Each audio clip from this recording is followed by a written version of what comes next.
Please join me for the November 10th Talbot County Water District meeting. Please join me for the Pledge of Allegiance. I pledge allegiance to the flag of the United States of America and to the republic for which it stands, one nation, under God, indivisible, with liberty and justice for all. Our administration unless yours could just listen to that pledge one. That's my job. Item 2 on the, I'm sorry, please call the roll. Okay. Director Cicada, Here. Director Thomas, I'm here. Director Ratterman, Here. Director Underhill, Here. President Davidson. Here. Second item on the agenda is public comment. This time, members of the public may address the board on any non-agendized items. Public is encouraged to work through staff to place items on the agenda for board consideration. No action can be taken on matters not listed on the agenda. Comments are limited to 3 minutes per person. Is there any public comment? Seeing none, we'll move on to the consent agenda. Following items are expected to be routine, non-controversial. Items to be acted upon by the board at one time without discussion. Any board member may request that an item be removed for later discussion. 3A, approval of the minutes for board meeting on October 26. 3B, review of board director monthly timesheets for October 2021. 3C, ratify claim summary 596, the secretarial fund. 3D, reauthorize remote teleconference meetings of the board of directors of Calaveras County Water District for the period of November 10th through December 10th, 2021. I'd like to move for approval. Second. Motion and a second. All those in favor say aye. Aye. Those opposed? Motion carries 5-0. Move on to new business. 4A, discussion regarding Lake Tulloch Shores Infrastructure Pumper Flat Homeowners Association. All right, I think I'll introduce this item, and it looks like we have somebody online, I think, that's going to want to address this one as well. But I think the correspondence was included in the agenda packet between CCWD and the letter that we received from Poker Flat HOA. And then subsequently, Director Thomas, Damon, and myself attended a meeting with their board and heard the expression of their frustration. It's been many years of frustration that's built up. It's a similar situation as we have in the Rancho Calaveras service area of, a failing distribution system. And our crews are doing everything they can with the resources that they have just to keep up with leak repair and replacing service lines when they can, but the ability to replace service lines is pretty limited. So we do have another item on the agenda today that will address this issue in each of these service areas, in addition to some other issues. But we also wanted to give the Poker Flat HOA the opportunity to address the whole board and express their frustration. So that's why we agendized this today. So I don't think I need to get into the details necessarily. Like I said, the correspondence was included in the agenda packet.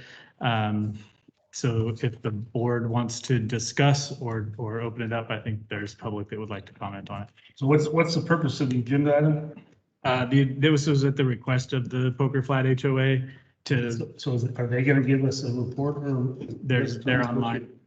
Can I, That gentleman wants to talk about. can I ask one question first, though? With this going on, are we going to be talking about what we're going to be doing? So that's actually, and this is somewhat coincidental as far as timing, because this is an issue that we've been dealing with for a long time. And we have contemplated different ways to finally start to get ahead of the problem rather than just address the leaks. We did a service line replacement project last year in Rancho that proved to be effective, but very costly. And so in reevaluating what the best way to attack this is, and in light of some of the projects that we've implemented over the last few years that frankly were just higher on the priority list, like Techite and Reach One, that takes some pressure off of our crews. and our operations and engineering staff to be able to direct some attention at this problem. The solution that we've been working on and that we have as the next item on the agenda is the creation of a dedicated underground utility crew that, at least initially, I think for probably a few years, will do very little other than replace service laterals. They will have the capability to help our other crews for emergency leak repair or large construction projects. But for the most part, they will be dedicated to service lateral replacements. And they'll be under the direction of our construction and maintenance manager, Pat, who can help identify, specific areas that we need to target and prioritize. And they're going to focus on those areas first and eventually work their way through the problematic service areas and replace service laterals so that we're not just struggling to keep up with leaks. We're actually resolving the problem. So that's jumping ahead a little bit to the next agenda item, but we wanted to honor the request of the Poker Flat HOA and let them raise their concerns with the board. Okay, so we Okay. can, I had a question. Said that they've reached out to various staff members. Did that mean GMs or the workers or? So Director Thomas and I attended a board meeting there, that was probably 2 years ago. There have been discussions between staff and the HOA board. They have a road maintenance manager. I don't know if that's exactly his title or not, but he's in contact with our crews. Because some of the issues are not just the lateral repair, but the patchwork that it leaves on the road repair, the pavement. And so there've been, there's frequent communication between them and the field. So there's been a lot of communication over the last few years. But we're looking at resolution.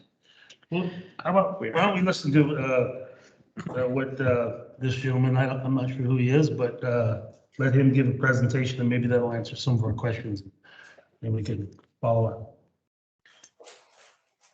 So I don't know who I'm addressing. Should I? I would just open it up to public comment and see who wants Okay, to speak on the matter. Is there any public comment on the Lake Tulloch Shores infrastructure? Yes, I have some.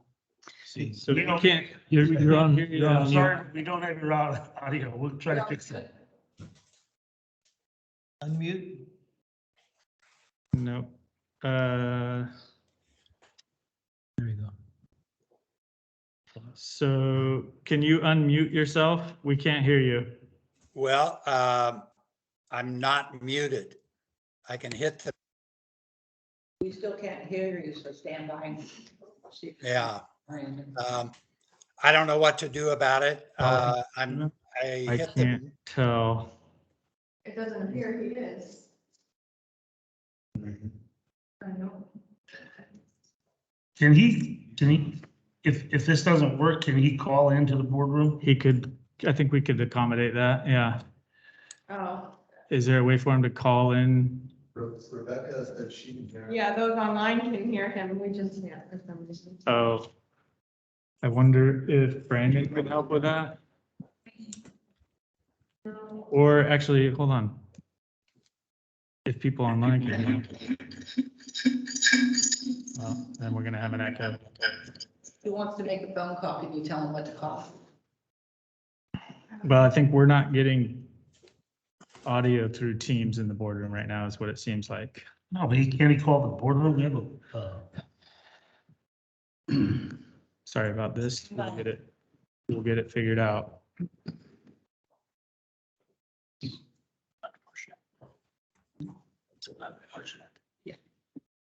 Make sure you're patient. They can hear you inside the building, but we can't hear you out here. Maybe we need to go on the other side.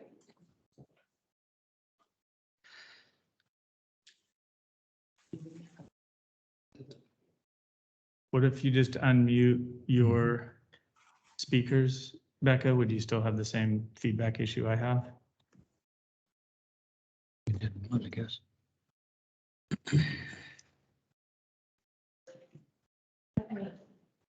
Try that. Yeah, it's gonna.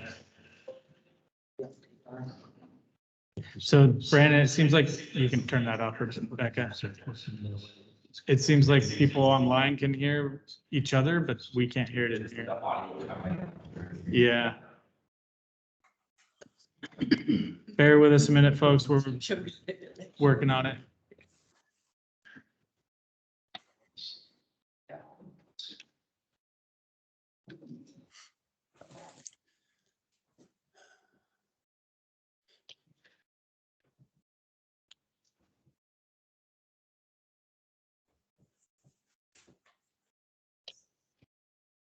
What's that?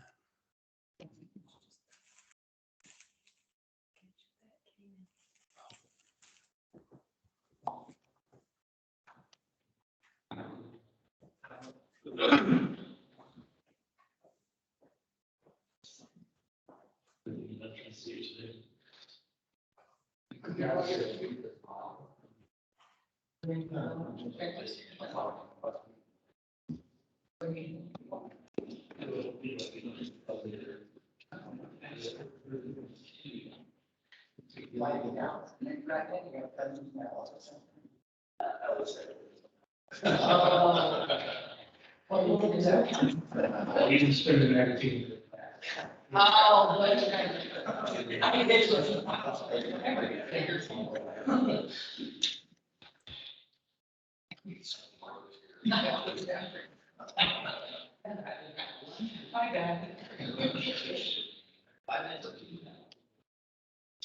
Okay, try again, see if we can hear you. My name is Dave Turner. Can you hear that? Okay, we got you, Steve. Hang on just 1 second while we adjust the volume.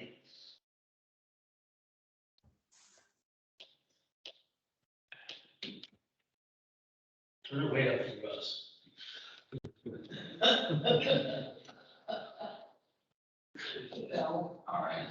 Okay, give that a try. Okay, shall I keep talking while you try to adjust the Sorry, volume? guys. Hang on just 1 second.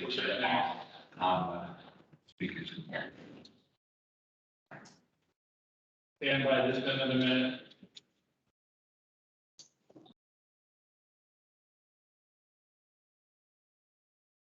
This has gone pretty smoothly recently. We haven't had an issue like this in a while.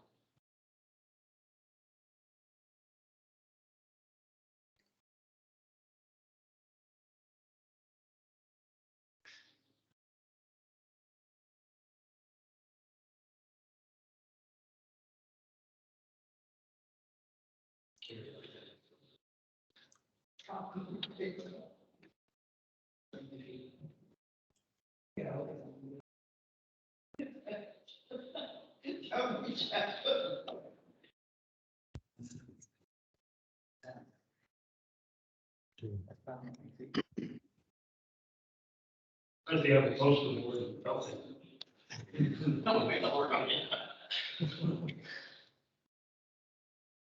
Just write it down and mail it.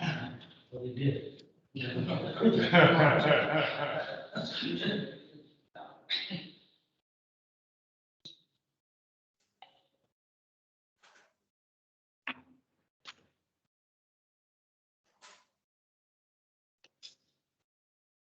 So we finish our board meeting by 3:30. If anybody that wants to take a ride on the tram with me, needs to do so.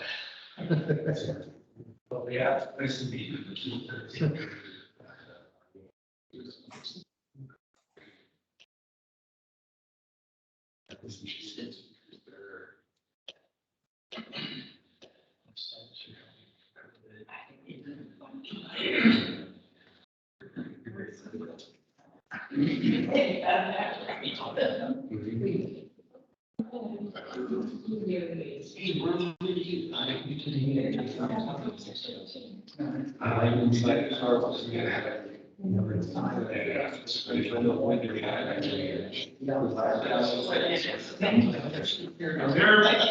there a reason we can't, switch the, agenda and just put it on hold until we get this?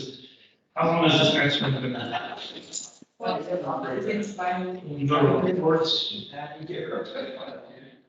Okay, let's try it again. Hold on. Can we try it one more time, please? Yes, can you hear me now? No, okay, sorry, hang on one. Is there any need to be for the operation report, Michael? He's still ripping. I still ripping. She's good in your report. Okay. Well, for the town of is one town. Two. There you go, that's what I. What? Yeah. That's what I told him, what is it? Same questions I asked. Oh, really? Oh, I can be an operation. Yeah. She's uber critical today. That's straightforward. Okay, so That's the plan. got sound on the Service Pro, for some reason it's not coming through these speakers, so he's just gonna grab some external speakers right now to plug into that. As a short-term fix, but that's gonna take a few minutes, so, I think the way we set this up was to hear from the Poker Flat HOA before we move on to the next item, but if we wanna move in a different direction, we can do that, we can do the ops report. Let's, we're gonna move on. We're gonna put you on hold until we get these speakers inside here. We apologize. Again, are you prepared to do the operations report, please? All right, so bear with us online, folks, sorry for the delay, but we're gonna move on to a different item, we'll come back to this one, then, once we get to the thing on the old business. Four B? No, we're going on to 5A. Oh. Good afternoon, everybody. So, for those that, yeah, no problem. So for those that aren't in the loop, operations staff provides a report to CCWD board to the first meeting every month. And also includes engineering work efforts. And so in the board packet is a report in detail. And generally what I do is provide a PowerPoint presentation to just go over high points, but as always, if you guys have any questions, feel free to ask them and stop me in this report. So as we kind of begin the board meeting with conversations about service lateral and work efforts in different HOAs. Just want to give you a picture of this is a service lateral replacement that took place last month in Rancho Calaveras and Park Dixon. The interesting thing about this is the picture on the left, you can see the Vector truck with the boom out. And the boom is actually over the hill. And in the picture on the right, you can see Mike DeBerg, our distribution worker in Rancho, down by the meter box where the boom of the Vector truck is. So that's about 25, 30 feet away down the hill. And so what they did on this one is they exposed the line that's at the top of the hill, which you can see in the image on the right. You can see some electrical conduit in there. And then they cut the service lateral there and they pull a hole in the roof. And so one of the topics of conversation about service lateral replacement is you never know what you're going to get yourself into when you got to replace a service lateral. So at the end of the day, you could spend 4 hours, 3 hours replacing a lateral, or you could spend 8, 10. It just all kind of depends. So here's kind of a deeper dive into the service lateral replacement. The image on the left, you can see crews. They're actually down in the property yard. There's a bunch of riprap by the walkway. And they're at the meter box. And then the image on the right is up the street again. So you see the connection with the polytube service line. So that black tubing in the image on the right where the corporation stopped. With a repair clamp where we crimp those service lines with a repair clamp. And so this kind of speaks to the variability of service lateral replacement. Here's another one on, is it ribbon or is it rip-on? Is the 2 Ps or one? But here's a pretty straightforward service line replacement where you use the picture on the left. Crew saw cutting the asphalt. So they're going to saw cut that, and they send me a great amount of pictures, very detailed. The next image you would see that the asphalt has then been jackhammered up and then shoveled off. And so there's quite a process to get that Vector boom down into the service lateral as the image on the right. And then we basically will disconnect the service line at the corporation stop on the water main and then run a whole new service line from main to meter. And then you can see the image on the right with the cold patch, I believe that's cold patch there. It doesn't look like final pave to me with field staff taking some yellow marking paint and continuing to paint the line in the street. So there's another service line replacement. Here's a repair. So this is a water service repair on Highway 26 in West Point. It's kind of hard to see the image on the left, but down below the boom of the vac-on, you can see that stainless steel of that repair clamp. And then the image is the close-up on the right. You can see that full circle repair clamp with the bolt. So invariably, yeah, go ahead, Cindy. Sorry, back No, to the yeah. previous picture on Yeah. that cold patch. Yep. So looking at the street in the copper area that we're going to talk about, do they have a lot of these? Is this what part of that problem? is? So part of the conversation in Poker Flat is centered around paving. And generally what CCWD does is we'll develop a batch, if you will, 10, 15 patch paves, and then we'll do them all at once. And so that coordination takes place with that roadmaster, for lack of a better term. But see how, there's this pavement, you're calling it cold patch. There's a lot of those cold patches in the copper area. Well, Until we get the batch together to pave the whole street. that's correct. So in the past, what you may have seen is aggregate base, so base rock, road base compacted right to that asphalt layer. You might not have seen cold patch or cutback. Staff always install cutback now in anticipation of final pave. So that'll come out at the final pave, and then the final pave will take place. Yep. If I could ask you a question about the Yeah. service line replacement. You have the crew working down at the bottom of those steps. Can I assume that the property line is actually at the meter box?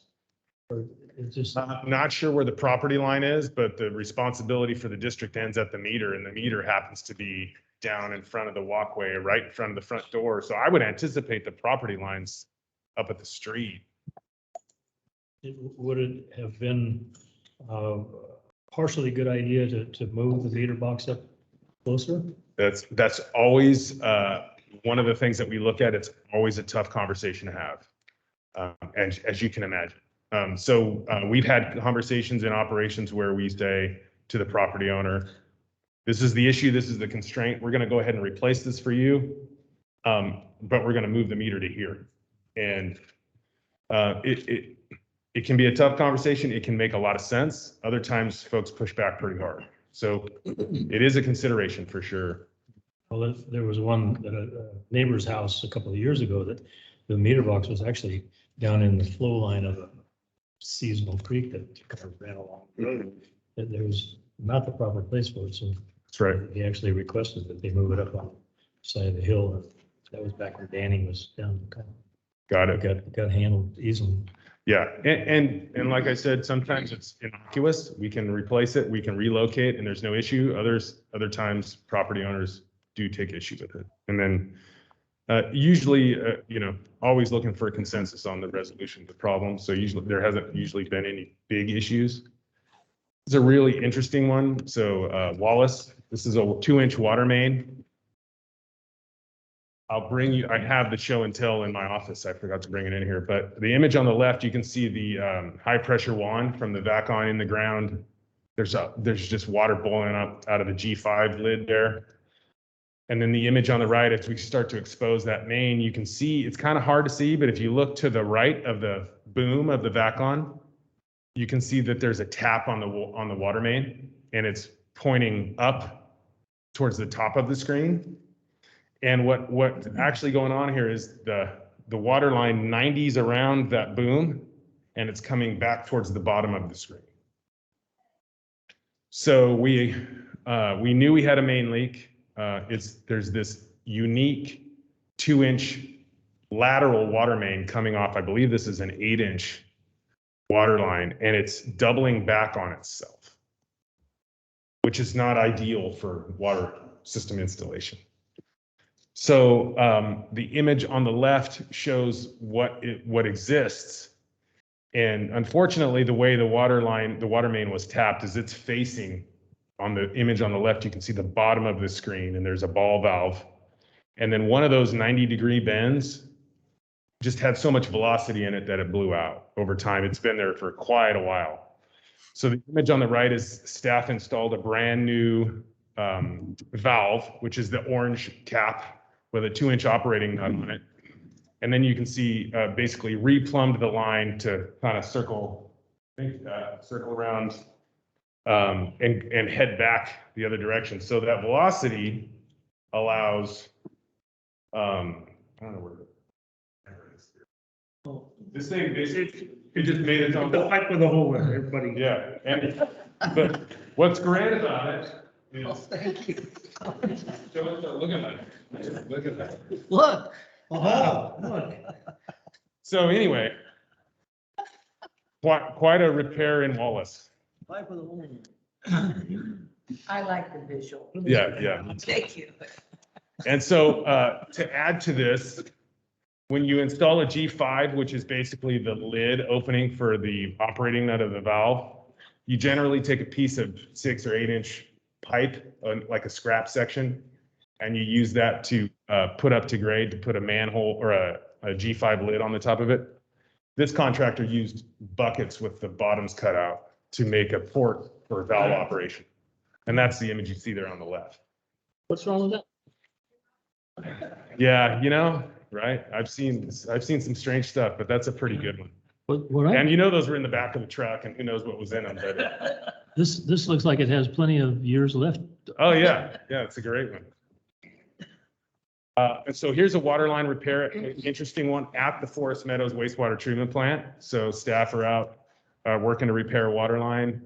You can see they had to cut into the concrete slab there next to the vault, and you can see there's a T on the left spraying out of the actual T itself. So staff coupled it, installed the repair section on the right.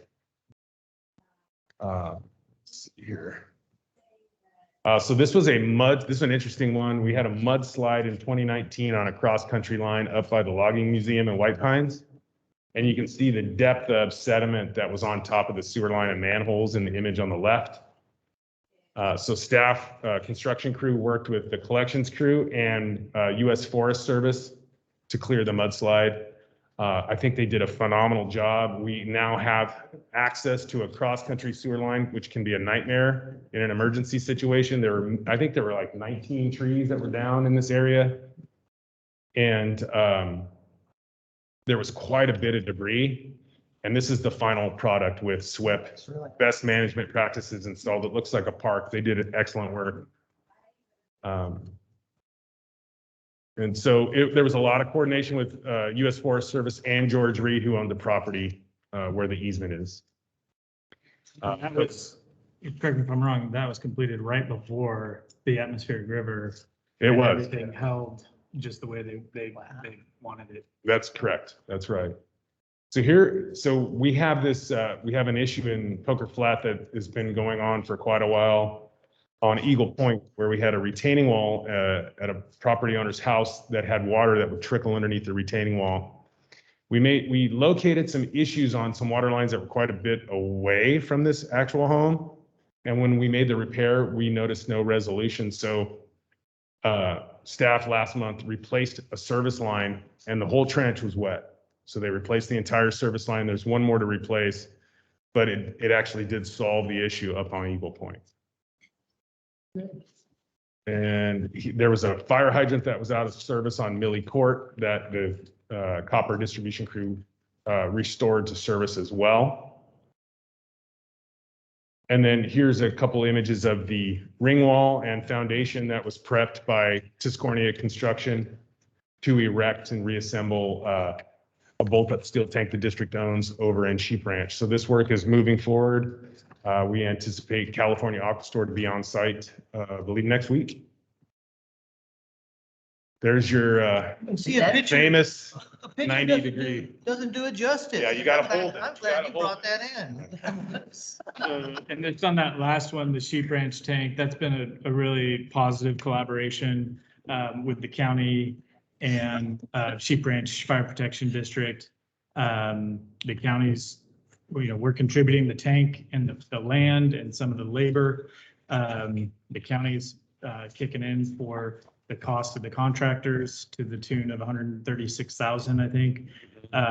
So as a joint a joint effort to address, to provide additional fire suppression water for that community, which is always susceptible to fire, and our distribution system out there will not handle fire flows. So I think it's just a huge win.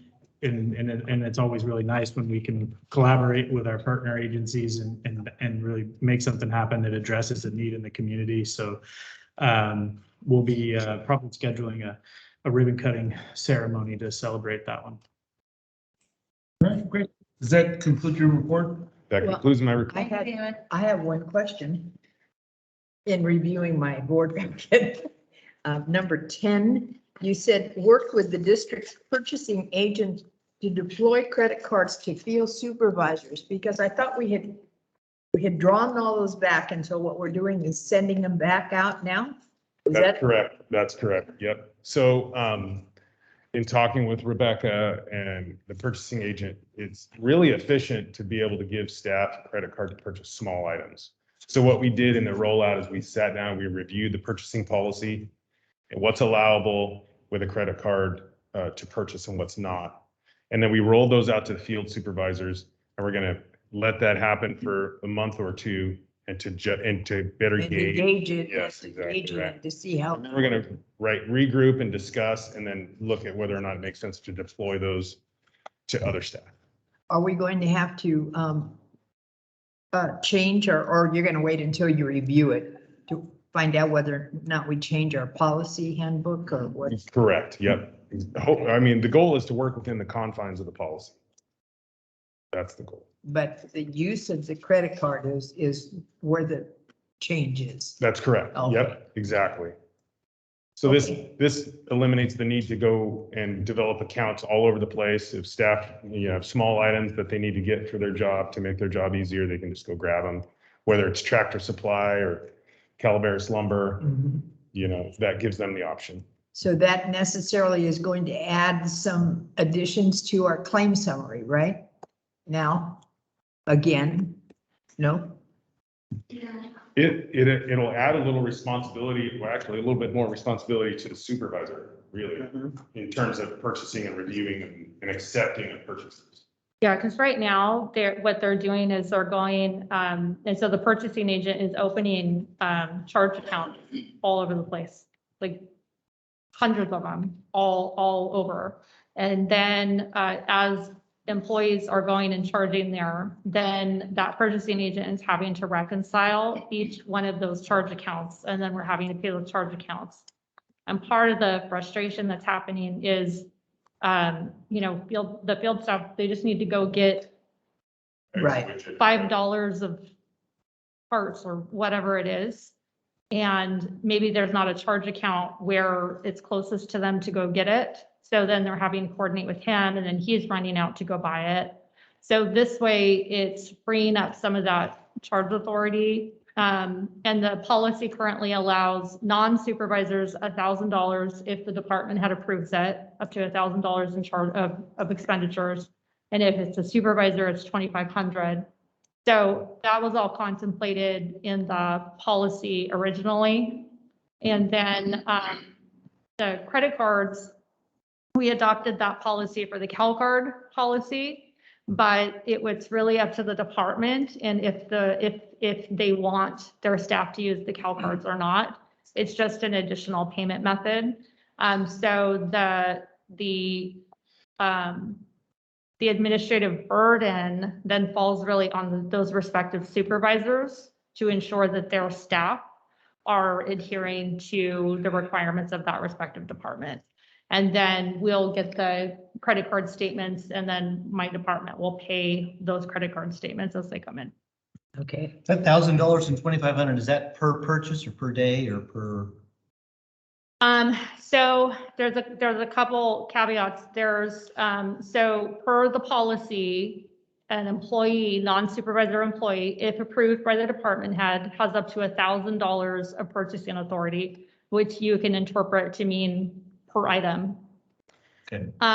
However, you need a purchase order in order to make that purchase if it is $500 or more, unless you're buying like repetitive, like similar chemicals or similar widgets or whatever from an individual vendor.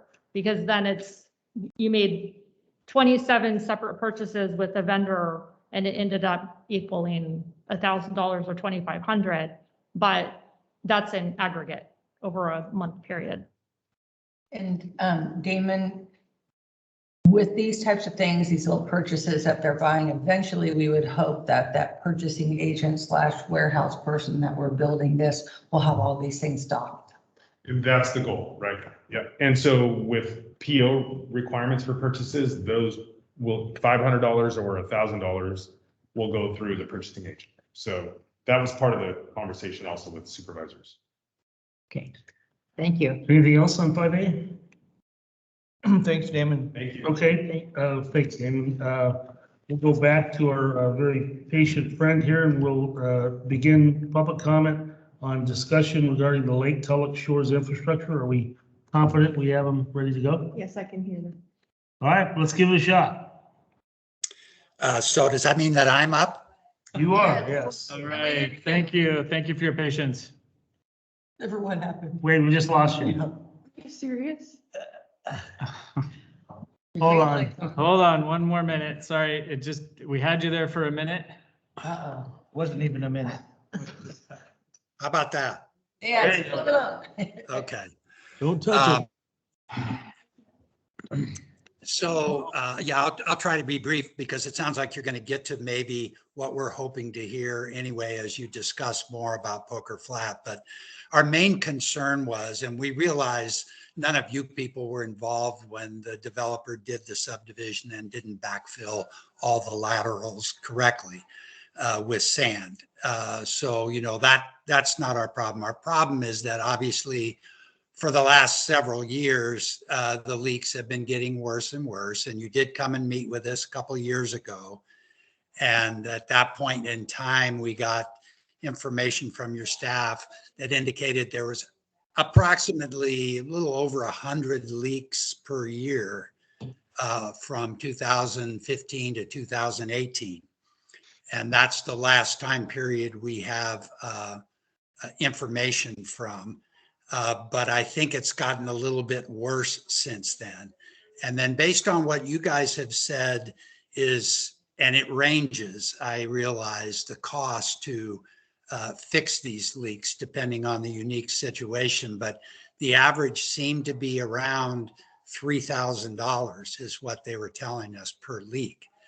So in the 2 years, if that's all it's been since the last meeting, that adds up to about $600,000, which is, you know, maybe $20,000 per month. And so we're really hoping not only for our benefit in the community where we don't have to keep, you know, putting up with the patchwork and, you know, your crews are nice and friendly and great, but still they're there 2 or 3 days of every week. Matter of fact, they're fixing a leak today in here. So what we're hoping, and then our roads end up being a patchwork of, even though you do asphalt them with true asphalt in the end, our roads are a patchwork of patches. And then plus you guys are spending $20,000 a month. That's really just a Band-Aid that's useless because some of these laterals that get leaks in them are repaired 2, 3, even 4 times the same lateral. So obviously we feel like hopefully what you're looking towards is finding a source of money, a loan or a grant or something, because to be able to replace these laterals, you know, in bulk as soon as possible, because every month that goes by, you're just torching another $20,000 that really is being burned up. And the interest on a loan, even if it was $1 million or $2 million loan, would be less than the money that you're paying every month to fix these repairs. And that would be the interest for a whole year, would only be about $20,000. So maybe that's what you're going to discuss. Maybe that's what's not we're not sure what's on the agenda coming up, what you're going to discuss. If that's it, that's great. We applaud that. We probably will pay attention every board meeting to see if whatever you're deciding to do is actually happening, because like I said, in the last 2 years, when this has become really well known, really nothing has happened except doing this Band-Aid thing, which is throwing money away. If there's any questions, I'll answer them. I'm trying to be brief because hopefully that's what you're going to be talking about on the item further down the agenda. Excuse me. Thank you very much. Does the board have any questions? First of all, I'd like to know your name, and you are the president of the Poker Flats? No, my name is Dave Turner. I'm a resident in Poker Flat. I'm on this call because I've been a developer in the past before I retired, and I'm a little bit familiar with it. Lori Mitchum is also on here. I see her name. She is the general manager of Poker Flat. So if she can hear this and chime in, and if that's who you want to ask questions of, that's fine. Okay. But on my screen, all I see is a little circle that says LM, and underneath it, it says Lori Mitchum. Okay, we'll ask for further public comment, and then we'll take questions from the board. Is there any other further comment regarding the Lake Tulloch Shores infrastructure? Just a couple of points, if I could respond to, and I appreciate Mr. Turner's presentation of those events, and I would also, I think he articulated it very well, and I think Director Thomas though would attest that I think we want to make sure the board's aware that the level of frustration in Poker Flat among the HOA is really high, and they made that very clear to us when we were there. And I don't mean that in any negative sense. I think I just want to make sure that the board hears that as well. On the finance issue, I think we can get into this more when we talk about the next item. And Mr. Turner, you'll have an opportunity to comment on that item as well if you're not hearing, or if, depending on what your impression is of the next item, which I think is the solution. But the financing pieces get really complicated from a high level, though, when it comes to interest and financing and how we pay for these things. What we are proposing to do will not be financed. If we can find grant money, we'll do it. It wouldn't be financed. We wouldn't be financing these specific efforts. No, But let's not give false hope that there's a grant out there for an affluent neighborhood. Well, and we wouldn't wait for that even if there was. Right. This is happening either way.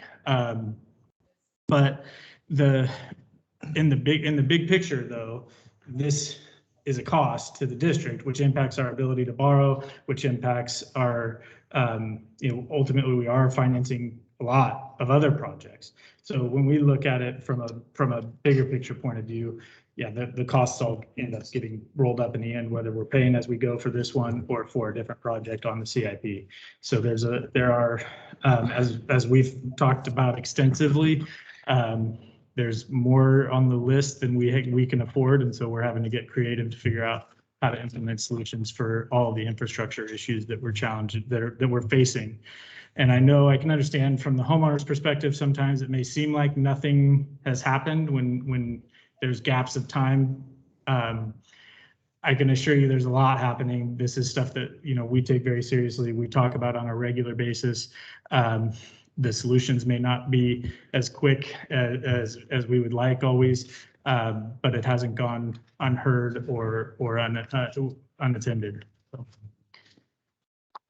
Okay, can I continue to ask for any more public comment? Please.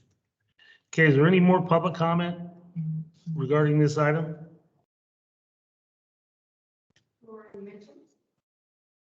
Okay, go ahead.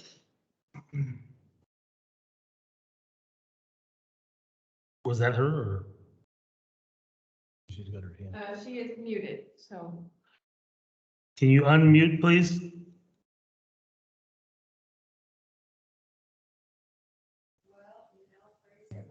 There you go.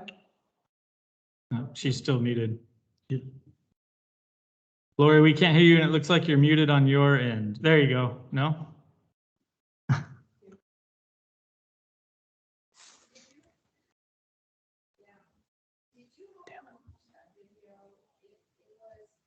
I think I muted it.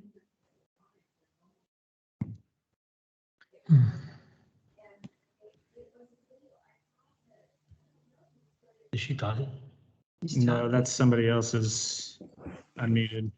Maybe if you're not speaking, turn your mics off. Mute yourself if you're not speaking.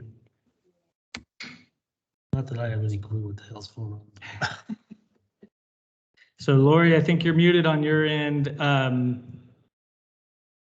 It's functioning on our end.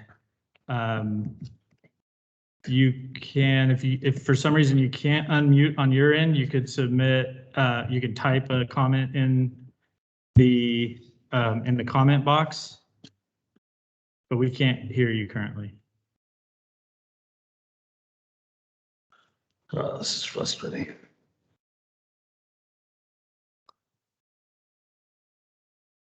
So that's not one we can fix. I would say move on.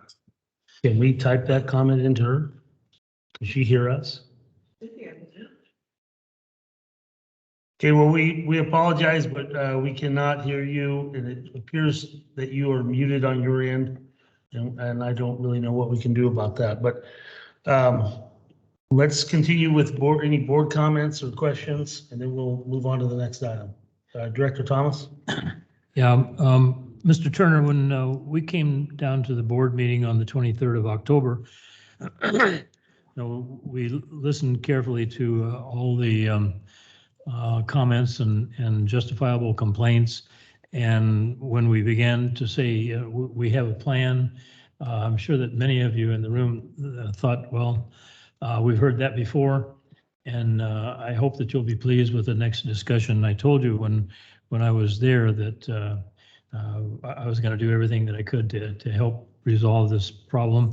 And not only this problem, but we had a tour of the patchwork where the complaints had occurred, and we looked carefully at the lack of integrity of the grades that had been accomplished there, and we will make sure that we hold the contractor's feet to the fire on that future work. So we recognize that you want to spend a fair amount of money on the improvements to your roads, and we want to make sure that we get out of your way before that work starts. So anyway, we made some promises, and I think that we're very close to being in a position to fulfill those promises. So thanks for your comments today. Sorry it took so long to get the audio bugs worked out. No, thank you for that. So you're going to discuss a little bit later, some more about Poker Flat? What you're, So next agenda item has relevance. okay, great. I'll wait. Any other board comments? Anything from staff? So we can conclude that item, hoping that we do hear from our other, what was her name? Lori. Maybe we get that fixed by this next item, or she can on her end. Okay, we're going to move on to 4B, discussion action regarding creation of underground utility crew. Mr. Wyckoff.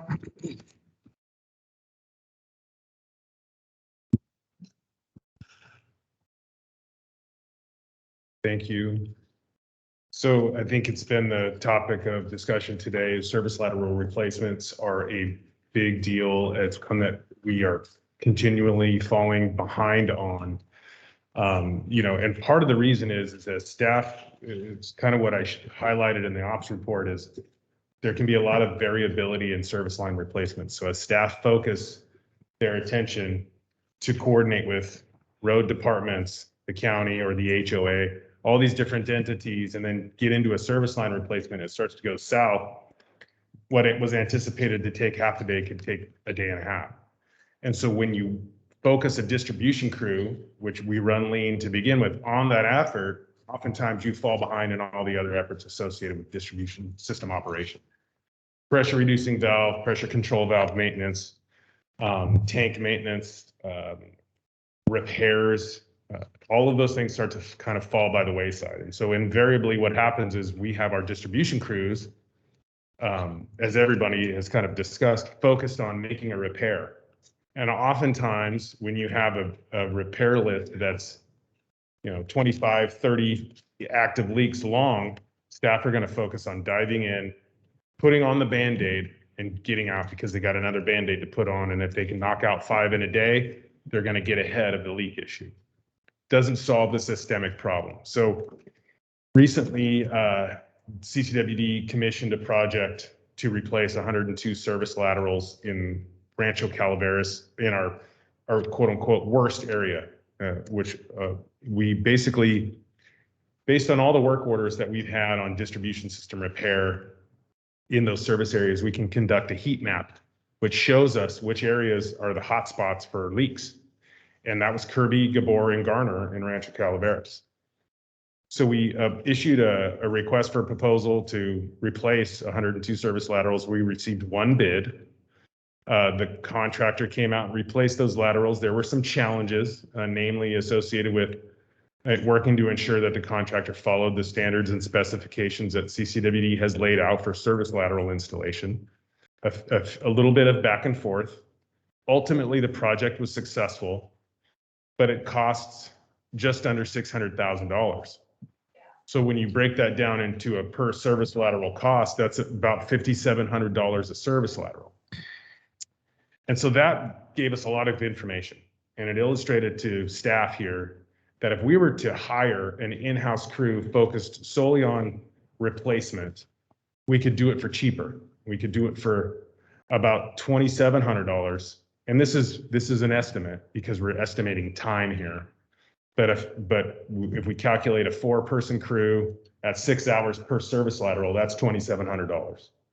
We can get some done for less. We can get some done. Some are going to be a little bit more expensive, but it's pretty clear that it's cheaper to deploy a crew in-house to work to replace service laterals.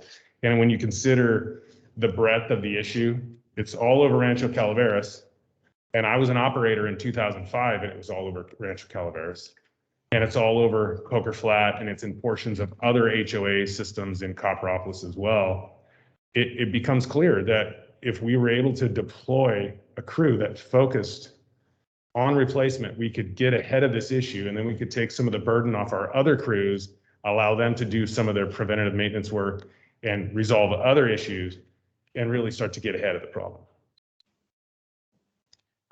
Damon, on that estimate, the $2,700 you said, is that just their hourly rate, or is that with retirement and everything else that goes along with what the employee gets?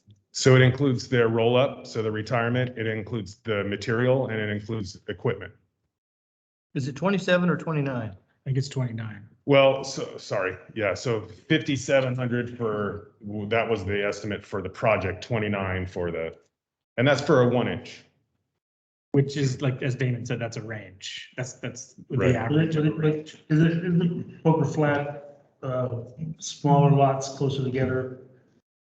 Yeah, I mean, I feel confident that when you, and one of the kind of the items of consideration is the experience level of a crew. When you have a crew that understands underground work, and we've been calling this concept an underground crew, they're going to be able to knock out lateral replacements. I mean, we've talked about if you could trench plate 12 services, you could replace 12 services in, a few days, and then jump over to the next 12 services. And just, you're going to have a lot of trench plates, you're going to have a mini excavator, and you're going to have your crew moving quickly. And if that's all they're doing every single day, they got to become better at it, more efficient at it, you would think. Exactly. That 2,900 could probably be at the end of a year, probably reduced somewhat. I would agree with you. Yep.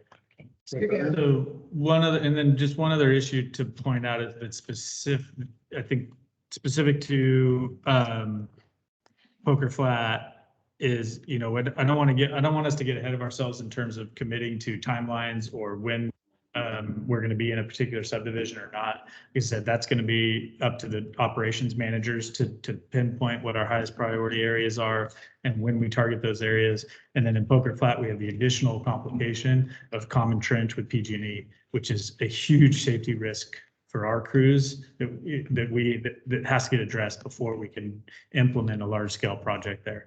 So there's what we see, what we're proposing here is a comprehensive solution. It applies district wide. It applies more than just service laterals, hydrant replacements, BRBs, collection system, manholes. So it will hit other items as well. But we don't, at this point, we can't sit here and say, the service laterals are going to be replaced in Poker Flat by X day. We don't have that information yet. What we will have though is a crew that's dedicated to that work effort district wide and is going to enable us to actually solve the core of the problem rather than the symptoms. Okay, but my question is, forming of this special crew to do this will do what else to operations? I mean, because you're going to be asking for volunteers. Well, so we would ask for, I believe it's 3 new positions, and then we would draw a position out of the construction crew, which is an 8-person crew currently.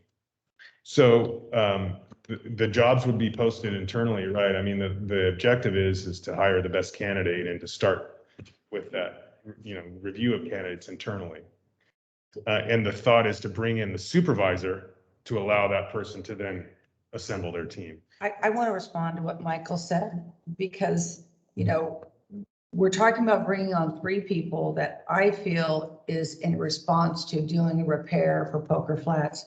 That, well, not Poker, Yeah. but see, that's why I'm looking at it, because if we can't get grants for that area and we're bringing on this staff, I think this staff, the priority should be in the areas that don't have an opportunity for grant. And these folks have been trying to get something done. If I don't see that is more of a priority, I see that the crew should go elsewhere at one time, but I think the priority should be in this Copperopolis area.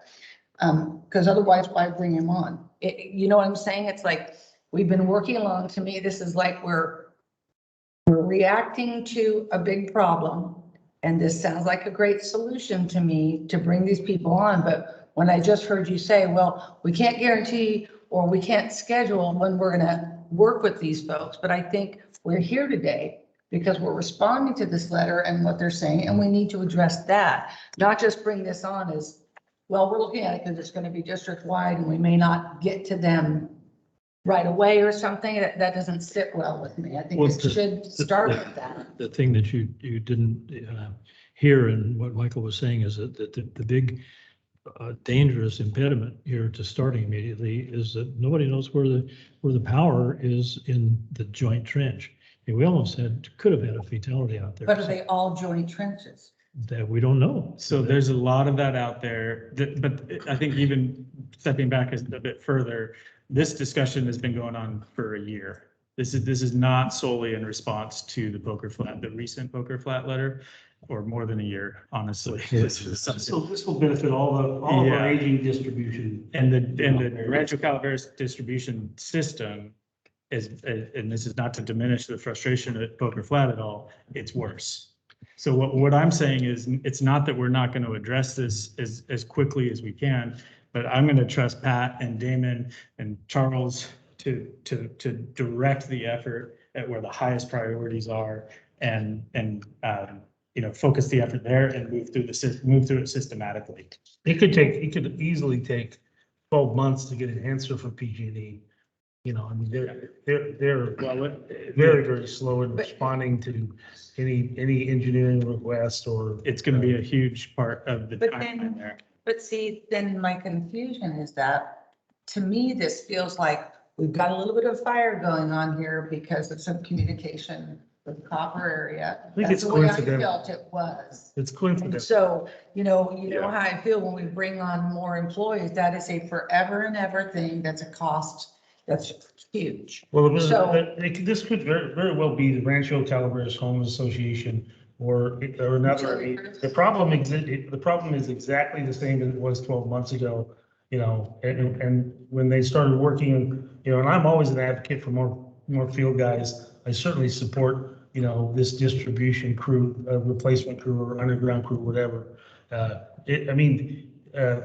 These guys just happen to speak up at the right time. But, I totally support Michael in saying that, look, we've got trouble areas all over, the aging infrastructure, or not Poker Flat, it's a little more modern, but Rancho and Copperopolis were kind of developed around the same time. They're very old.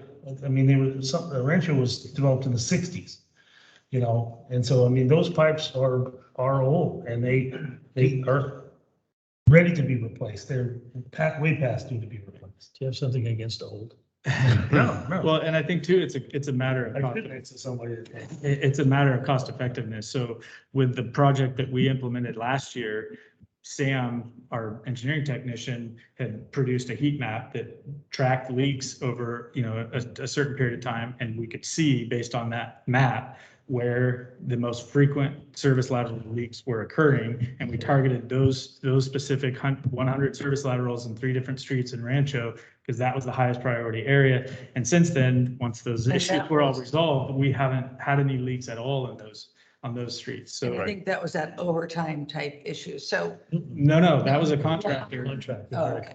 But we've also done that. We've had the weekend work repair And that effort. worked really well. You're right. And so you want to hire, hopefully by the 22nd. So if you have these 3 people in place, let's say by January 1, where are they going if you're not ready for the copper? We have we know exactly where to put them. And I think the immediate effort would be until we can resolve, and correct me if I'm wrong here, because I'm going to defer to these guys. Until we can resolve the You PG&E have issue. shovel-ready projects, if you will. They'll be replacing service laterals in Rancho, that we could have them start on that tomorrow. But somewhere when they come on board. Are we equipped to start, are we going to be able to start this project on, or do we need the three guys to be hired? And Yeah. that we all know is a process in itself. So, yeah, and let me address Interviewing, that. getting them online, then making notice that there are other jobs, that may not even happen until by January 1st. So that's true. What the sequence that I foresee happening here. So first of all, to clarify, this has to be a minimum 4-person crew.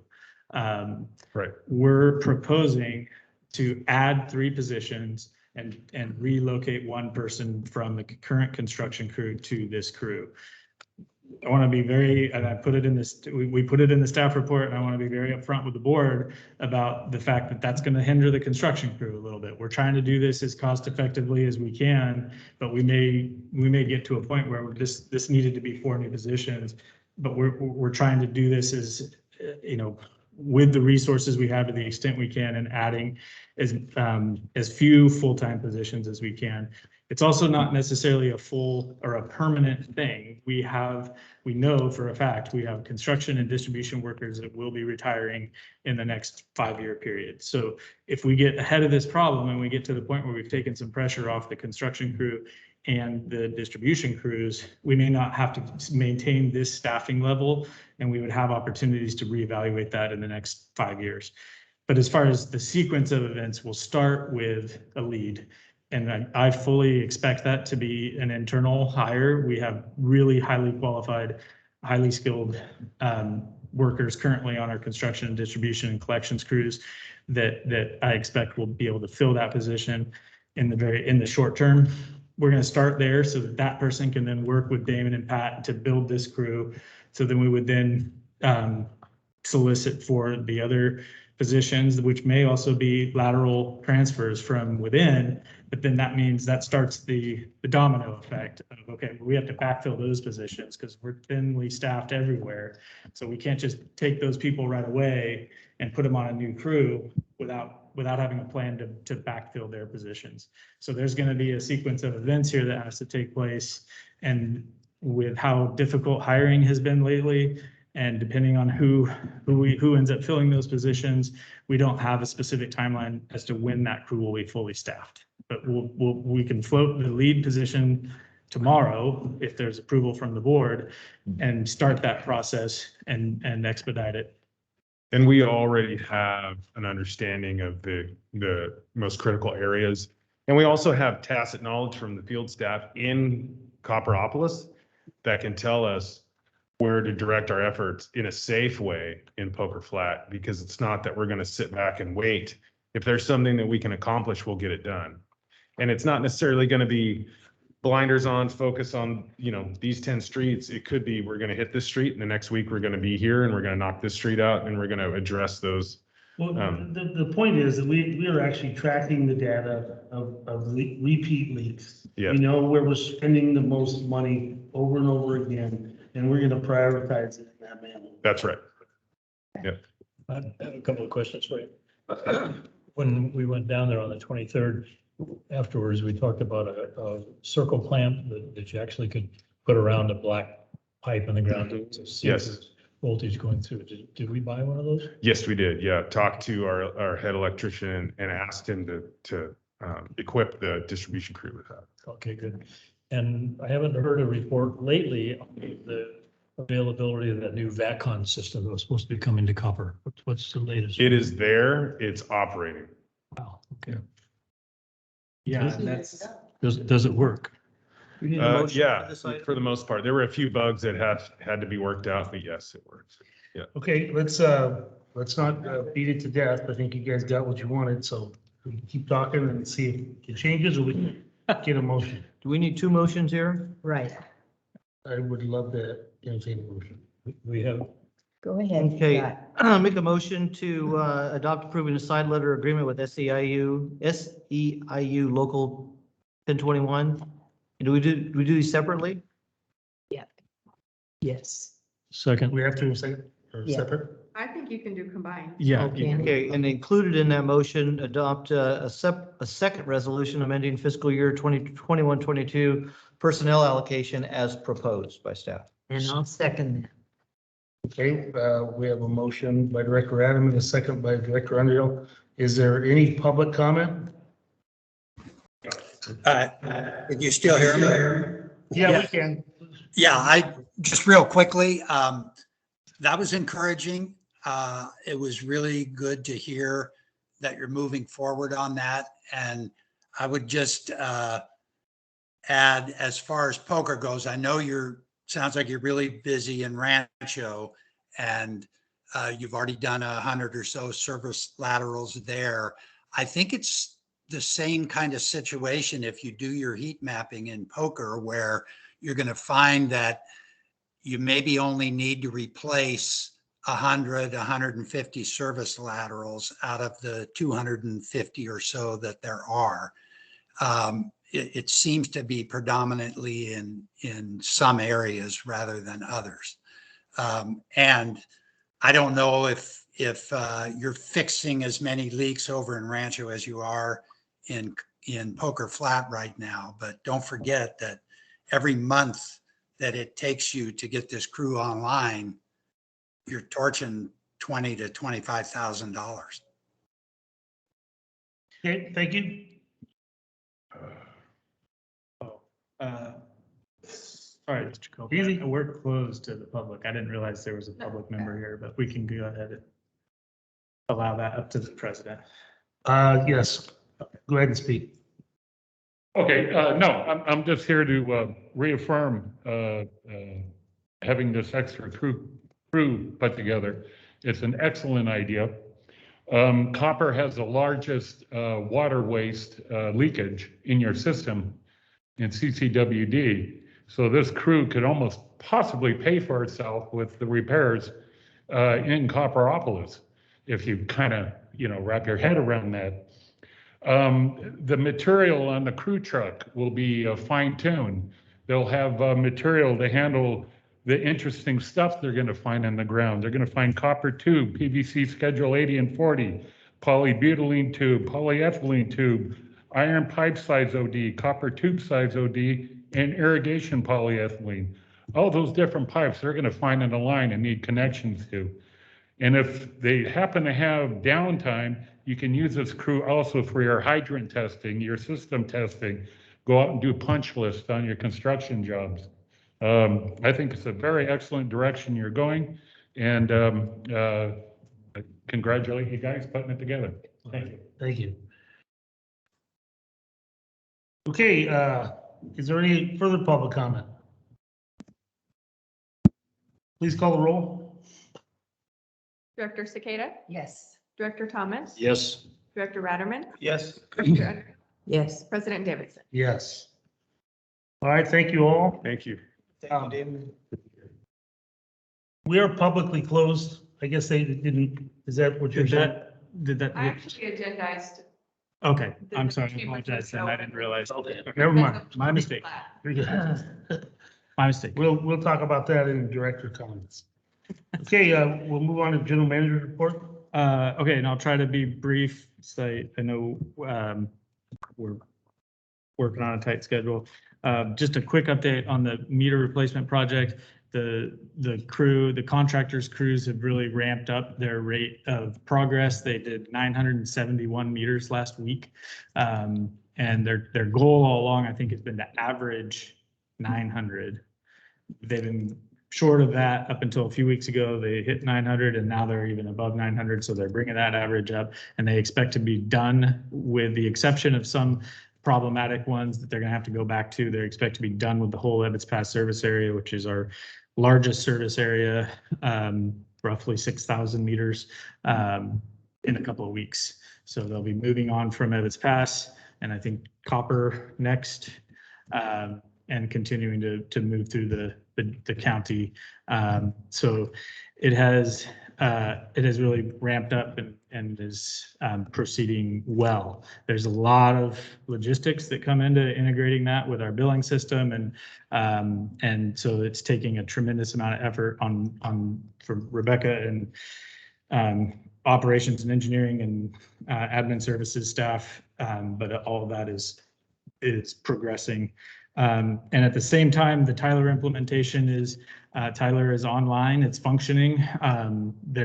We're in the middle of sort of the heaviest lift, where both in terms of customer service and admin services staff having to, utilize the new system and learn the new system, but also customers having to change their accounts. There was no way to avoid it. Customers have to establish a new account and re-enter their credit card information if you want to continue to be able to auto pay. Obviously, something that's very frustrating for some people. Like I said, there was no way to avoid it. So we've done a lot of outreach. Credit to Jessica and the admin services team for all the outreach that's happened. We're trying, and it's put a tremendous amount of pressure and additional work on our customer service staff. They're fielding an extremely high call volume right now, and the calls are taking longer than they normally do.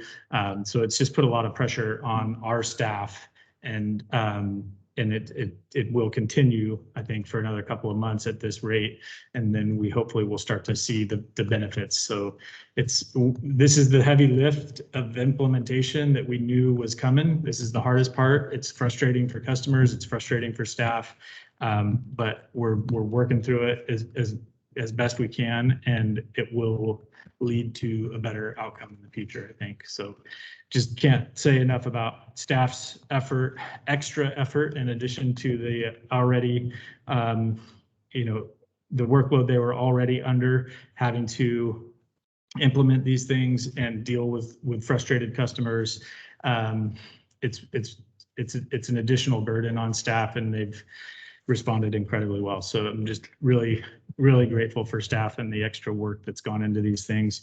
It will lead to, I think I think things will be better down the road, but right now, I think it's just hard for everybody. So, but if we're also open to, if there's suggestions on how we can continue to improve outreach on these things, make sure we're getting the word out to people about how to change their customer accounts. That's an ongoing process. So we're open to suggestions on that front. There's some, just quickly report out on some good discussions with TUD recently. Their new general manager there, Don Perkins. We've known for quite some time. He's been the ops manager there for a while. And I think is getting up to speed. He was the interim for a while. And they're in negotiations with PG&E to take over the Phoenix Lake project. And so they've had some questions about hydropower, and we've had some good discussions with them on that. Just trying to help them gain that understanding and bringing Utica into the mix to help them with that as well, so it's similar to their projects. So I think in general too, PUD is in some ways similar.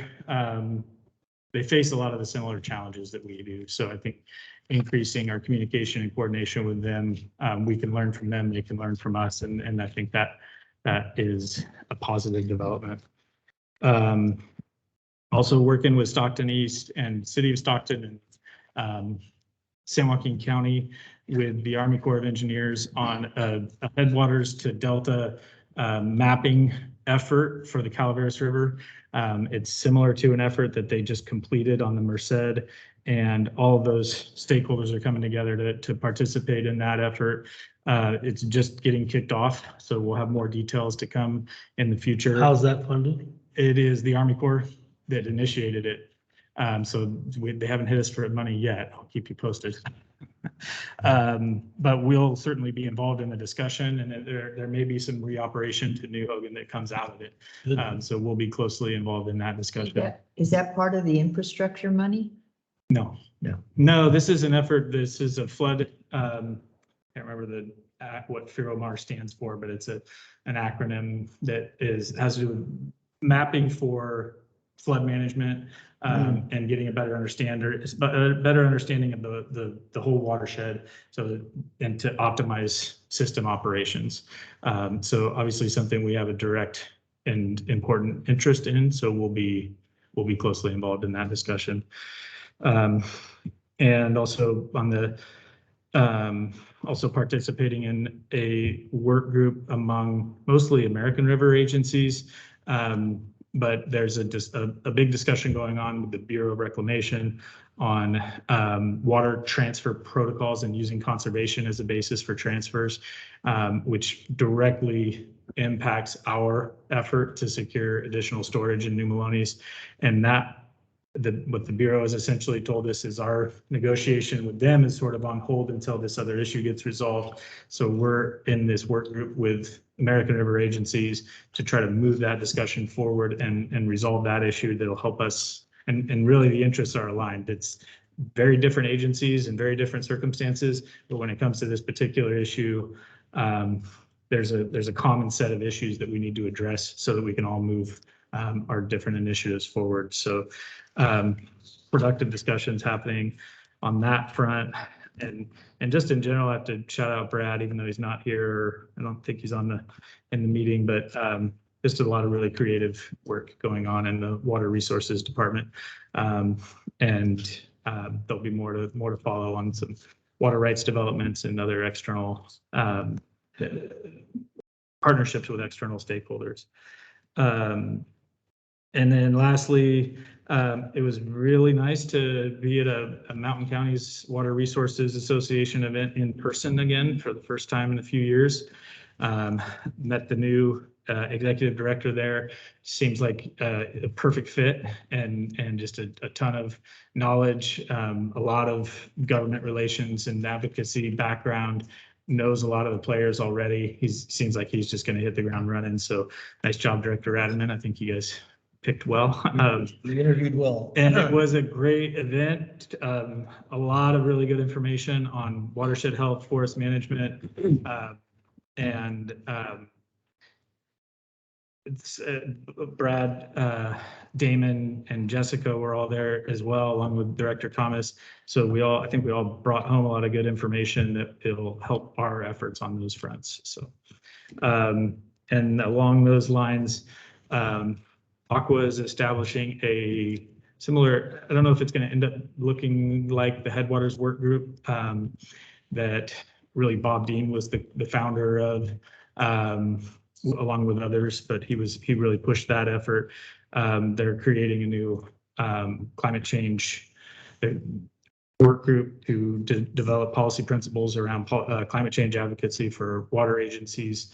And I've been asked to participate in that work group to help develop those policy principles. So we'll see where that goes. I think that is all I have for now.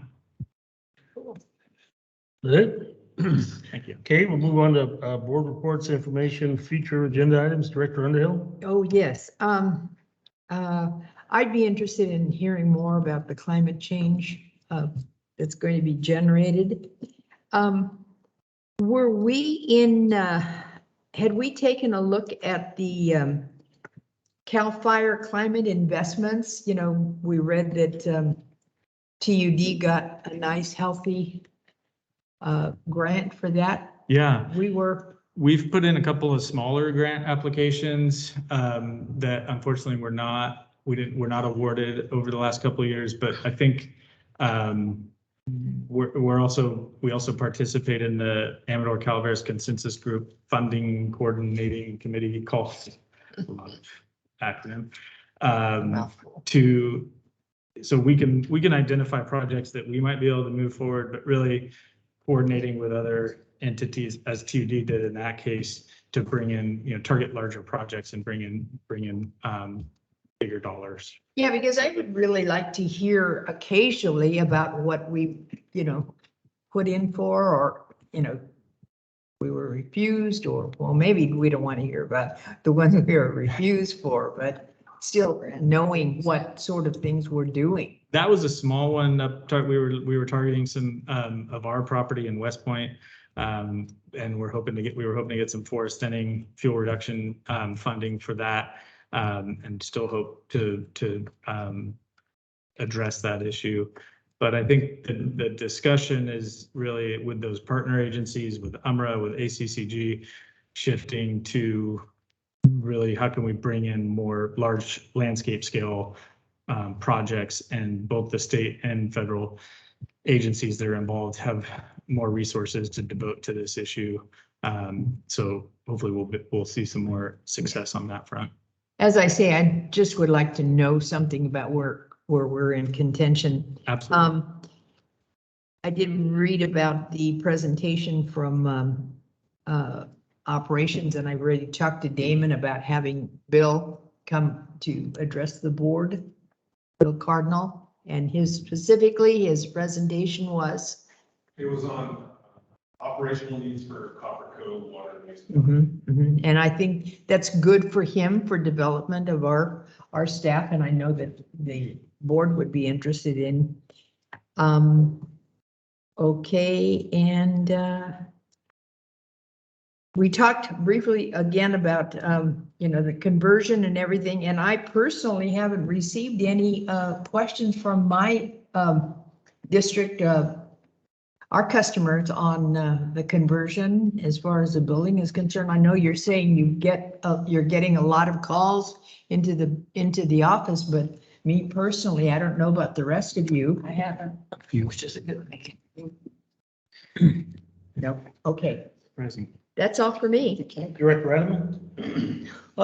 Yeah, back to Mountain Counties. Our new executive director is Justin Caparuso, real good guy. And I think we did pick well there.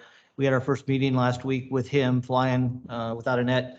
Neither Jim Branham or John Kingsbury were there. He's got the full reins at this time, and I think we're going places. And it is good to hear, Michael, that we're talking and dealing with TUD, Stockton East. We heard just recently about working with Valley Springs PUD. I know we got our ad hoc committees with CPUD. And speaking of them, they had a meeting yesterday. Their new general manager doesn't start until December 1st, but I attended their meeting, and we are wishing to have a second ad hoc committee before the end of the year. He starts on December 1st. And both Brady and JW, who are on the CPUD side of that committee, did express an interest in meeting or set up a meeting before the end of the year. His name, Scott? His name is Travis Small. Yeah, Travis Small. Camera is meeting here next week in this room at 2:30 on Wednesday. Right. And great, good to see. Good lineup there. Good looking agenda there. I'll be attending that, and I'll be attending the Aqua Conference at the end of the month. That's all I got. Okay, Director Thomas? Well, as Michael said, I did attend the Mountain Counties meeting, and throughout the morning, we heard from various representatives of state agencies about how they're entering a new phase of collaborative efforts. They're going to solve all the problems with the forest and thinning the forest and generating revenue out of the timber that they're going to cut and just going on and on and on. And at one point, somebody mentioned that, this isn't something that's going to be accomplished overnight. As a matter of fact, when they get through with like a 10-year program for thinning the forest, then they'll have to start all over again and start at, just like painting, the example is painting the Golden Gate Bridge. And, all the time that they were talking about how fabulous this is going to be and how much success they're going to have, I kept thinking about, what about the California Air Resources Board? Nobody's talking to those guys. They're going to just throw cold ice water on all these plans because, where are you going to get a battery powered dozer or a battery powered helicopter to pull the logs out of the forest? And as I stood up there and started just ranting about this, I really kind of embarrassed myself that somebody after the meeting says, why don't you tell us how you really feel? So, but it's ludicrous that somebody didn't stand up during those discussions and say, we've got one major problem that we're working on it. And somebody did come, what's her name, Tracy from La Brea, one of the agencies down south, and said, we are working on that. But how do you communicate with people that already have their mind made up and they haven't demonstrated any kind of a willingness to me that they're going to change their mind about anything? So when you can't buy a chainsaw in 2035, how are you going to cut down a tree? Well, not just that, but the carbon emissions from catastrophic wildfire, nobody even wants to try to measure it. And all these other little goofy things that they're trying to enact they're not even measurable compared to the carbon imprint of a catastrophic wildfire. Yeah, it's nonsense. Yeah. Well, why weren't you there? I think I wasn't there. Yeah. I had you. But Well, in Ruth's defense, he actually articulated himself very well. And I think the point was well received by everybody because there was a ton of discussion about a lot of different agencies and a lot of different acronyms, and CARB hadn't yet come up. So I think it was a really great point and CARB is going to shift its focus to this issue as well, which needs to be addressed, but it's a little daunting. They weighed in. So I think it was a great point. I'm glad he raised it. okay, well, I sure hope that there's some discussion on that particular aspect of it done at the Aqua Conference. I mean, to me, it's like the elephant in the room. How are you going to have a party if the people that are going to turn the lights off aren't willing to turn the lights on? So it's been a while since we've heard anything talking about future agenda items. I'd like to know how we're doing on the negotiations or the continuing discussions on the FERC relicensing and all those weighty problems or opportunities, I guess I might say, that are in front of us. We don't want to lose sight of that. And Jeff is looking at his watch, so I think I'll just stop there. That's all it took. Just if I could really quickly, and I don't want to belabor this point, but there was one slide in particular, and I think it's showing up there. I don't share my slide or my screen often, but I think I figured it out. This blew my mind and really stuck with me. So this was a presentation from Angela, blanking on her last name at the moment, but the executive director for the Sierra Nevada Conservancy that replaced Jim Brennan. The red bars on this graph here are the number of acres burned in California per decade starting in 1910. And the one on the furthest right, you can see the trend line going up, and you can see the one on the farthest to the right at 2.7 million acres. That is the current decade, which is 2 years old. And it's already exceeded every other decade going back to 1910. But the one, we've talked about this, and we go too far, but the one that needs to be measured is what percentage that is of our total forest. What percentage it is? Yeah, yeah, so this is just Because total it's to number. the right side of the decimal Yeah. point. Yeah. Right. and so there's a lot more to go. But this just struck me as in 2 years, we've burned more than any other decade since 1910 That's wild. in California, which just, really stuck with me. So I'm sorry if you will be thinking about this as much as I have been since I saw that slide, but. Director Cicada? Yes, on my way back from Texas, we drove both ways, so I got to see a lot of stuff. And what California needs to do is to talk with Arizona, with their forests, because as I'm driving through the Flagstaff, I don't know if you've ever been there, it's beautiful. And I noticed, and I was in the passenger seat, and I noticed a fire starting up on the hill. But the beauty is you could see through the forest. It was like there's no crap on the ground. Flagstaff. It started just after I got through Flagstaff, and then we're kind of heading up, and I was watching this little fire come up over the hill. And I said to my husband, I go, well, at least they have it then pretty good. Maybe it's not going to be as scary for them like it is here. So ask them what they do on a regular basis. Anyhow, I've been out of town, so I didn't do any meetings or anything. But regarding grant upgrade updates that you had asked for, I kind of like that. But I'm wondering if staff could just maybe send us an email, or whatever, quarterly or whatever, to say, here's what's going on and stuff like that with some of the grants, if we don't want to perhaps take up some time here. So So, might be some Brown Act issues there, but we can incorporate it into our reports to Finance Committee and to the full board, and it wouldn't take a ton of time. that's it. You mentioned John Kingsbury. I spoke with him at the Mountain Counties. I think I remember correctly, he's going to be up there riding shotgun or something until the end of the year. At CPUD? Yes. They had a closed session item yesterday in their meeting to discuss his contract, but there may be some overlap. I'm not sure. I know the new guy's coming in December 1st, and he may be leaving at that time, or I don't know if there's gonna be overlap there or not. I haven't heard. What I'm leading up to is that I think that it goes without saying that John did a fantastic job in the last 12, 13 years with Mountain Counties. And if he's going to be here for another month or whatever, could we schedule a little reception for him after a board meeting and just tell him from our board, thanks for the job he did? I think that's a great idea. We might be able to coordinate that. Well, I'm not quite sure.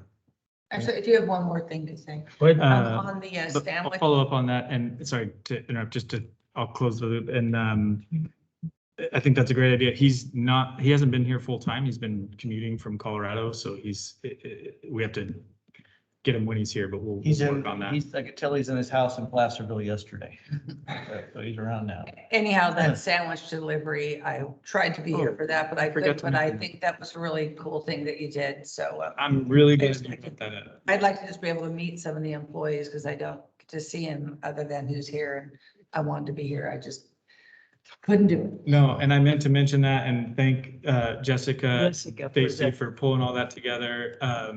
Because you're right, we need to do more of that. We have a really remarkable group of people working here, so That was a we great need to idea. try to show that appreciation. What we were doing was celebrating an event that was celebrated when? In Well, October. we just, October, we have the employee appreciation, or what's it called?